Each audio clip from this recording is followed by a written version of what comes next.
راستے میں بیٹھا ہوا تھا، میرے دل میں خیال آیا تو میں نے ذکر کرنا شروع کر دیا۔ تھوڑی دیر گزری اور میری ماں میرے گھر میں آئی۔ ماں نے کہا کہ ابو ہریرہ کہاں سے آیا ہے؟ حضرت ابو ہریرہ رضی اللہ تعالیٰ عنہ عرض کرتے ہیں ماں میں وہاں سے آیا ہوں جہاں پرندے بھی اپنے پروں کو بچھا دیا کرتے ہیں۔ میں رسول اللہ کی بارگاہ سے آیا ہوں، رسول اللہ کی چوکھٹ سے آیا ہوں۔ ماں چونکہ کافرہ تھی، اس نے کہا کہ ابو ہریرہ لگتا ہے تو دار اسلام میں داخل ہو چکا ہے، تو نے کلمہ پڑھ لیا ہے۔ حضرت ابو ہریرہ فرماتے ہیں ماں میں نے کلمہ پڑھ کے میں دار اسلام میں داخل ہو چکا۔ ماں غصے میں آ گئی اور کہنے لگی ابو ہریرہ میرے گھر کو چھوڑ دے یا کلمہ چھوڑ دے۔ حضرت ابو ہریرہ رضی اللہ تعالیٰ عنہ فرماتے ہیں ماں اب یہ جان تو جا سکتی ہے پر نبی کا دیا ہوا ایمان نہیں جا سکتا۔ اس نے گھر سے نکال دیا۔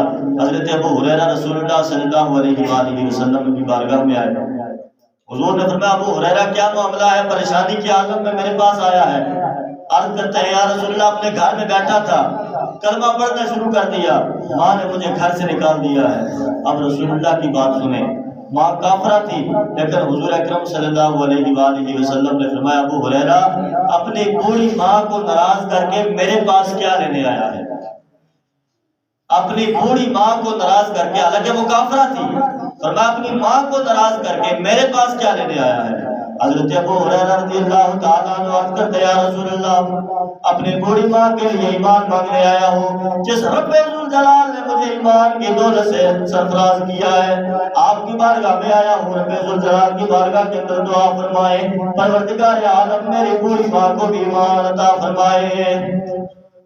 نبی پاک علیہ الصلوۃ والسلام نے اپنے ہاتھوں کو اٹھا دیا، رب ذوالجلال کی بارگاہ کے اندر دعا کرتے ہیں میرے مولا حضرت ابو ہریرہ کی بوڑھی ماں کو ایمان عطا فرما۔ اب جو ہی حضور کے ہاتھ اٹھے حضرت ابو ہریرہ دوڑتے ہوئے چلے جا رہے ہیں۔ لوگوں نے دیکھا کہ ابو ہریرہ جیسا مسلمان کبھی تیز قدموں سے چلا نہیں، کبھی اونچی آواز سے بولا نہیں، آج دوڑتا ہوا چلا جا رہا ہے۔ آ کر کے کسی نے دامن پکڑ کر کے کہا ابو ہریرہ معاملہ کیا ہے، دوڑتا کیوں ہے؟ حضرت ابو ہریرہ رضی اللہ تعالیٰ عنہ نے آپ نے فرمایا میرے دامن کو چھوڑ دو، میں گھر جا کر کے یہ دیکھنا چاہتا ہوں پہلے میں پہنچتا ہوں یا میرے کملی والے کی دعا میرے گھر میں پہنچ جاتی ہے۔ سبحان اللہ۔ فرمایا کہ میں گھر جا کر کے یہ دیکھنا چاہتا ہوں پہلے میں اپنے گھر میں پہنچوں گا یا میرے کملی والے کی دعا میرے گھر میں پہنچ جائے گی۔ حضرت ابو ہریرہ فرماتے جب میں گھر میں گیا جا کر کے دستک دی، اندر سے آواز آئی کون؟ فرمایا ابو ہریرہ آیا ہوں، ماں توڑ کے آئی، مجھے گلے سے لگا لیا۔ حضرت ابو